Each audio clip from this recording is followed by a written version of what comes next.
How to change your name on Facebook. So if you want to change your name on Facebook, then first open up your Facebook application. Once you open your Facebook, go for the upper right, which has that three dot icon. Scroll down and go for settings and privacy. Tap on settings, and under your settings you can go for the account center, and under account center you can go for personal details, and under personal details you will have your contact information, your birthday, your identity confirmation, and everything.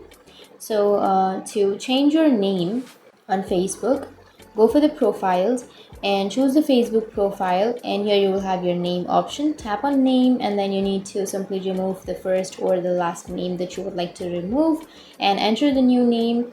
And after entering, tap on review change, which is on the bottom of your screen, and then you can change your name on Facebook.